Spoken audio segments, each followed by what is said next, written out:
Good morning ਪਿਆਰੇ ਬੱਚਿਓ। ਅੱਜ ਅਸੀਂ ਪੰਜਾਬੀ ਦੀ ਪਾਠ ਪੁਸਤਕ ਦਾ ਪਾਠ 5ਵਾਂ ਪੜ੍ਹਾਂਗੇ, ਜਿਸ ਦਾ ਨਾਮ ਹੈ ਵੱਡਾ ਕੌਣ। ਇਹ ਤੁਹਾਡੇ ਪੇਜ ਨੰਬਰ 22 'ਤੇ ਦਿੱਤਾ ਹੋਇਆ ਹੈ। ਸੋ ਆਓ ਬੱਚੋ ਇਹ ਪਾਠ ਪੜ੍ਹੀਏ। ਬਹੁਤ ਹੀ ਵਧੀਆ ਔਰ ਸਿੱਖਿਆਤਮਕ ਪਾਠ ਹੈ। ਇੱਕ ਵਾਰ ਹੱਥ ਦੀਆਂ ਉਂਗਲਾਂ ਵਿੱਚ ਬਹਿਸ ਹੋ ਗਈ। ਅੰਗੂਠਾ ਆਖਣ ਲੱਗਾ, ਮੈਂ ਸਭ ਉਂਗਲਾਂ ਵਿੱਚੋਂ ਵੱਡਾ ਹਾਂ। ਉਹਦੇ ਨਾਲ ਵਾਲੀ ਉਂਗਲ ਆਖਣ ਲੱਗੀ, ਨਹੀਂ, ਤੂੰ ਨਹੀਂ, ਸਭ ਤੋਂ ਵੱਡੀ ਮੈਂ ਹਾਂ। ਬਾਕੀ ਤਿੰਨਾਂ ਉਂਗਲਾਂ ਨੇ ਵੀ ਇਸੇ ਤਰ੍ਹਾਂ ਆਪਣੇ ਆਪ ਨੂੰ ਵੱਡਾ ਆਖਿਆ। ਜਦੋਂ ਫੈਸਲਾ ਨਾ ਹੋ ਸਕਿਆ ਤਾਂ ਸਾਰੇ ਪੰਚਾਇਤ ਕੋਲ ਜਾ ਪੁੱਜੇ। ਸਰਪੰਚ ਨੇ ਅੰਗੂਠੇ ਨੂੰ ਪ੍ਰਸ਼ਨ ਕੀਤਾ, ਬਈ ਅੰਗੂਠੇ, ਤੂੰ ਕਿਵੇਂ ਵੱਡਾ ਹੋ ਗਿਆ? ਅੰਗੂਠੇ ਨੇ ਆਖਿਆ, ਮੈਂ ਸਭ ਤੋਂ ਵੱਧ ਪੜ੍ਹਿਆ ਲਿਖਿਆ ਹਾਂ। ਅਨਪੜ੍ਹ ਲੋਕ ਦਸਤਖਤ ਕਰਨ ਦੀ ਥਾਂ ਮੇਰੀ ਹੀ ਵਰਤੋਂ ਕਰਦੇ ਹਨ।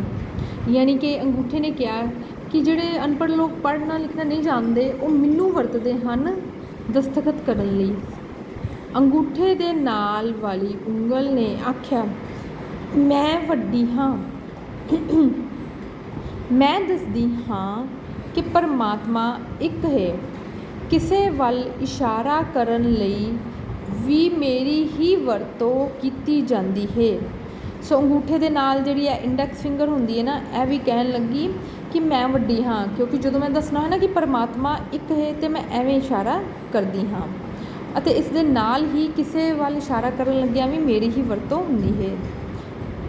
ਉਸ ਦੇ ਨਾਲ ਵਾਲੀ ਵਿਚਕਾਰਲੀ ਉਂਗਲ ਨੇ ਆਖਿਆ, ਮੈਨੂੰ ਤਾਂ ਸਾਰੇ ਵੱਡੀ ਕਹਿੰਦੇ ਹੀ ਹਨ, ਭਾਵੇਂ ਤੁਸੀਂ ਆਪ ਹੀ ਵੇਖ ਲਵੋ। ਕੱਦ ਵਿੱਚ ਸਭ ਤੋਂ ਵੱਡੀ ਮੈਂ ਹੀ ਹਾਂ। ਜਿਹੜੀ ਇਹ ਮਿਡਲ ਫਿੰਗਰ ਹੁੰਦੀ ਹੈ, ਜੋ ਕਿ ਸਭ ਤੋਂ ਵੱਡੀ ਫਿੰਗਰ ਹੈ, ਇਹ ਕਹਿਣ ਲੱਗੀ ਕਿ ਮੈਨੂੰ ਤਾਂ ਵੈਸੇ ਵੀ ਸਾਰੇ ਲੋਕ ਵੱਡੀ ਕਹਿੰਦੇ ਹਨ, ਕਿਉਂਕਿ ਉਚਾਈ ਵਾਈਜ਼ ਜਾਂ ਕੱਦ ਵਾਈਜ਼ ਮੈਂ ਹੀ ਵੱਡੀ ਹਾਂ। ਫਿਰ ਚੌਥੀ ਉਂਗਲ ਨੇ ਆਖਿਆ, ਮੈਂ ਇਸ ਲਈ ਵੱਡੀ ਹਾਂ ਕਿ ਮੇਰੇ ਵਿੱਚ ਲੋਕ ਸੋਨੇ, ਚਾਂਦੀ, ਹੀਰੇ ਆਦਿ ਦੀਆਂ ਅੰਗੂਠੀਆਂ ਪਾਉਂਦੇ ਹਨ। ਹੁਣ ਇਸ ਤੋਂ ਬਾਅਦ ਇਹ ਰਿੰਗ ਫਿੰਗਰ, ਜਿਸ ਨੂੰ ਅਸੀਂ ਰਿੰਗ ਫਿੰਗਰ ਕਹਿੰਦੇ ਹਾਂ, ਇਸ ਵਿੱਚ ਅਸੀਂ ਆਪਣੀ ਮੁੰਦਰੀਆਂ ਪਾਉਂਦੇ ਹਾਂ। ਇਹ ਕਹਿਣ ਲੱਗੀ ਕਿ ਮੇਰੀ ਵੈਲਿਊ ਜ਼ਿਆਦਾ ਹੈ, ਮੈਂ ਵੱਡੀ ਹਾਂ, ਕਿਉਂਕਿ ਮੇਰੇ ਵਿੱਚ ਲੋਕ ਸੋਨੇ, ਚਾਂਦੀ ਅਤੇ ਹੀਰੇ ਦੀਆਂ ਬਣੀਆਂ ਮੁੰਦਰੀਆਂ ਪਾਉਂਦੇ ਹਨ। ਉਸਨੇ ਆਪਣੇ ਵੱਡੇ ਹੋਣ ਲਈ ਇਹ ਦਲੀਲ ਦਿੱਤੀ। ਅਖੀਰ ਵਿੱਚ ਚੀਚੀ ਨੇ ਕਿਹਾ, ਹੁਣ ਸਭ ਤੋਂ ਛੋਟੀ ਉਂਗਲ ਚੀਚੀ ਕੀ ਦਲੀਲ ਦਿੰਦੀ ਹੈ, ਆਓ ਦੇਖੀਏ। ਮੈਂ ਇਸ ਲਈ ਵੱਡੀ ਹਾਂ ਕਿਉਂਕਿ ਮੈਂ ਸਭ ਨਾਲ ਮਿਲ ਕੇ ਚੱਲਦੀ ਹਾਂ।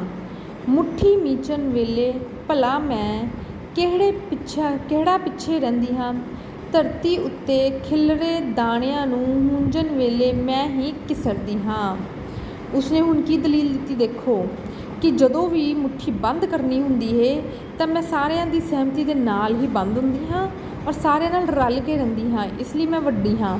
ਔਰ ਜਦੋਂ ਵੀ ਤੁਸੀਂ ਆਪਣੀ ਮੁੱਠੀ ਬੰਦ ਕਰਕੇ ਝਾੜੂ ਫੇਰਨਾ ਹੁੰਦਾ ਹੈ ਤਾਂ ਸਭ ਤੋਂ ਪਹਿਲੇ ਥੱਲੇ ਮੈਂ ਹੀ ਘਿਸਰਦੀ ਹਾਂ, ਯਾਨੀ ਕਿ ਸਭ ਤੋਂ ਵੱਧ ਮੈਂ ਹੀ ਵਰਤੀ ਜਾਂਦੀ ਹਾਂ। ਹੁਣ ਦੇਖਿਓ ਪੰਜੋਂ ਉਂਗਲਾਂ ਨੇ ਕਿਸ ਤਰ੍ਹਾਂ ਦੀਆਂ ਆਪਣੀਆਂ ਦਲੀਲਾਂ ਦਿੱਤੀਆਂ ਆਪਣੇ ਆਪ ਨੂੰ ਵੱਡਾ ਸਾਬਿਤ ਕਰਨ ਲਈ। ਪੰਚਾਇਤ ਸੋਚੀ ਪੈ ਗਈ। ਫਿਰ ਸਰਪੰਚ ਨੇ ਕਿਹਾ, ਉਸ ਤੋਂ ਬਾਅਦ ਸਰਪੰਚ ਨੇ ਕੀ ਕਿਹਾ, ਉਨ ਪਰ ਸਰਪੰਚ ਔਰ ਸਾਰੀ ਪੰਚਾਇਤ ਦੇ ਮੈਂਬਰ ਸੋਚਣ ਲੱਗ ਗਏ ਕਿ ਹਰੇਕ ਉਂਗਲ ਨੇ ਆਪਣੀ ਆਪਣੀ ਵੱਖੋ ਵੱਖਰੀ ਦਲੀਲ ਦਿੱਤੀ ਆਪਣੇ ਵੱਡੇ ਹੋਣ ਦੀ। ਹੁਣ ਅਸੀਂ ਕਿਸ ਨੂੰ ਵੱਡਾ ਕਹੀਏ? ਫਿਰ ਉਸ ਤੋਂ ਬਾਅਦ ਸਰਪੰਚ ਨੇ ਕੀ ਕੀਤਾ, ਸਰਪੰਚ ਨੇ ਕਿਹਾ, ਥਾਲੀ ਵਿੱਚ ਲੱਡੂ ਲੈ ਕੇ ਆਓ। ਲੱਡੂ ਲਿਆਂਦੇ ਗਏ। ਸਰਪੰਚ ਨੇ ਲੱਡੂ ਮੰਗਾਏ ਥਾਲੀ ਵਿੱਚ। ਫਿਰ ਸਰਪੰਚ ਨੇ ਪਹਿਲਾਂ ਅੰਗੂਠੇ ਨੂੰ ਆਖਿਆ, ਲੱਡੂ ਚੁੱਕੋ। ਅੰਗੂਠੇ ਨੇ ਬਹੁਤ ਯਤਨ ਕੀਤਾ ਪਰ ਉਹ ਲੱਡੂ ਨਾ ਚੁੱਕ ਸਕਿਆ। ਫਿਰ ਅੰਗੂਠੇ ਦੇ ਨਾਲ ਵਾਲੀ ਉਂਗਲ ਨੂੰ ਆਖਿਆ ਗਿਆ, ਉਹ ਵੀ ਲੱਡੂ ਨਾ ਚੁੱਕ ਸਕੀ। ਇਸ ਪ੍ਰਕਾਰ ਵਾਰੀ-ਵਾਰੀ ਸਾਰੀਆਂ ਉਂਗਲਾਂ ਨੇ ਲੱਡੂ ਚੁੱਕਣ ਲਈ ਆਖਿਆ ਗਿਆ। ਕੋਈ ਵੀ ਇਕੱਲੀ ਉਂਗਲ ਲੱਡੂ ਨਾ ਚੁੱਕ ਸਕੀ। ਯਾਨੀ ਕਿ ਸਾਰੀਆਂ ਉਂਗਲਾਂ ਨੇ ਇਕੱਲੇ ਤੌਰ 'ਤੇ ਲੱਡੂ ਚੁੱਕਣ ਦੀ ਕੋਸ਼ਿਸ਼ ਕੀਤੀ, ਲੇਕਿਨ ਉਹ ਲੱਡੂ ਨਹੀਂ ਚੁੱਕ ਸਕੀਆਂ। ਤੁਸੀਂ ਆਪ ਸਮਝਦਾਰ ਹੋ ਬੱਚੋ ਕਿ ਕੋਈ ਇੱਕ ਉਂਗਲ ਕੋਈ ਚੀਜ਼ ਨੂੰ ਚੁੱਕ ਸਕਦੀ ਹੈ? ਕਦੀ ਨਹੀਂ ਚੁੱਕ ਸਕੇਗੀ। ਅੰਤ ਵਿੱਚ ਸਰਪੰਚ ਨੇ 5 ਉਂਗਲਾਂ ਨੂੰ ਆਖਿਆ, ਹੁਣ ਤੁਸੀਂ ਸਾਰੇ ਰਲ ਮਿਲ ਕੇ ਲੱਡੂ ਚੁੱਕੋ। 5 ਉਂਗਲਾਂ ਨੇ ਰਲ ਮਿਲ ਕੇ ਲੱਡੂ ਚੁੱਕ ਲਿਆ। ਫਿਰ ਐਂਡ ਵਿੱਚ ਸਰਪੰਚ ਨੇ ਕੀ ਕਿਹਾ ਕਿ ਤੁਸੀਂ ਹੁਣ ਇਕੱਲੇ ਲੱਡੂ ਚੁੱਕਣ ਦੀ ਕੋਸ਼ਿਸ਼ ਨਾ ਕਰੋ, ਤੁਸੀਂ ਰਲ ਕੇ ਲੱਡੂ ਚੁੱਕੋ। ਜਦੋਂ ਉਹਨਾਂ ਨੇ ਰਲ ਕੇ ਮਿਹਨਤ ਕੀਤੀ ਤੇ ਉਹਨਾਂ ਨੇ ਪਲੇਟ ਵਿੱਚ ਪਏ ਹੋਏ ਲੱਡੂਆਂ ਨੂੰ ਆਸਾਨੀ ਨਾਲ ਚੁੱਕ ਲਿਆ। ਸਰਪੰਚ ਆਖਣ ਲੱਗਾ, ਤੁਸੀਂ ਸਾਰਿਆਂ ਨੇ ਵੱਖ-ਵੱਖ ਹੋ ਕੇ ਯਤਨ ਕੀਤਾ, ਪਰ ਤੁਸੀਂ ਲੱਡੂ ਨਹੀਂ ਚੁੱਕ ਸਕੇ। ਜਦੋਂ ਸਾਰਿਆਂ ਨੇ ਮਿਲ ਕੇ ਯਤਨ ਕੀਤਾ ਤਾਂ ਆਸਾਨੀ ਨਾਲ ਲੱਡੂ ਚੁੱਕ ਲਿਆ। ਇਸੇ ਲਈ ਤੁਹਾਡੇ ਵਿੱਚੋਂ ਕੋਈ ਵੀ ਇੱਕ ਵੱਡਾ ਨਹੀਂ ਹੈ। ਤੁਸੀਂ ਮਿਲ ਕੇ ਚੱਲਦੇ ਹੋ ਤਾਂ ਸਾਰੇ ਹੀ ਵੱਡੇ ਹੋ। ਇਹ ਵੀ ਸਮਝ ਲਓ ਕਿ ਏਕਤਾ ਨਾਲ ਮਿਲ ਜੁਲ ਕੇ ਰਹੋ ਤਾਂ ਕੋਈ ਕੰਮ ਔਖਾ ਨਹੀਂ। ਏਕਤਾ ਵਿੱਚ ਹੀ ਸ਼ਕਤੀ ਹੈ। ਸੋ ਐਂਡ ਵਿੱਚ ਦੇਖੋ ਕਿੰਨਾ ਵਧੀਆ ਮੈਸੇਜ ਦਿੱਤਾ ਸਰਪੰਚ ਨੇ।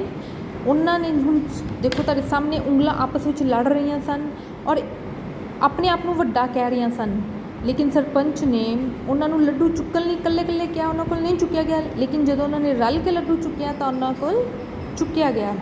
ਇਸ ਲਈ ਸਰਪੰਚ ਦੱਸਣ ਲੱਗਿਆ ਕਿ ਜਦੋਂ ਤੁਸੀਂ ਇਕੱਲੇ ਯਤਨ ਕਰਦੇ ਹੋ ਤਾਂ ਤੁਸੀਂ ਲੱਡੂ ਨਹੀਂ ਚੁੱਕ ਸਕੇ ਸੀ, ਲੇਕਿਨ ਰਲ ਕੇ ਯਤਨ ਕਰਨ 'ਤੇ ਹੀ ਤੁਸੀਂ ਲੱਡੂ ਚੁੱਕ ਸਕੇ ਹੋ। ਇਸ ਲਈ ਕੋਈ ਇੱਕ ਪਰਸਨ ਜਾਂ ਕੋਈ ਇੱਕ ਉਂਗਲ ਆਪਣੇ ਆਪ ਨੂੰ ਵੱਡਾ ਨਹੀਂ ਕਹਿ ਸਕਦੀ। ਸਾਰੀਆਂ ਅਗਰ ਰਲ ਕੇ ਕੰਮ ਕਰਨਗੀਆਂ ਤਾਂ ਹੀ ਉਹ ਵੱਡੀਆਂ ਕਹਿਲਾਣਗੀਆਂ।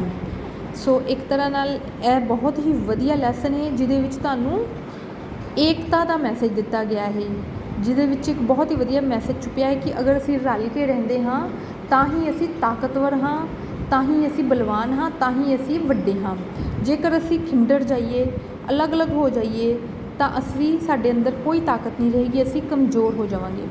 ਸੋ ਇਸ ਲੈਸਨ ਤੋਂ ਸਾਨੂੰ ਮਿਲ ਕੇ ਰਹਿਣ ਦੀ ਸਿੱਖਿਆ ਮਿਲਦੀ ਹੈ, ਯਾਨੀ ਕਿ ਏਕਤਾ ਵਿੱਚ ਹੀ ਸ਼ਕਤੀ ਹੈ।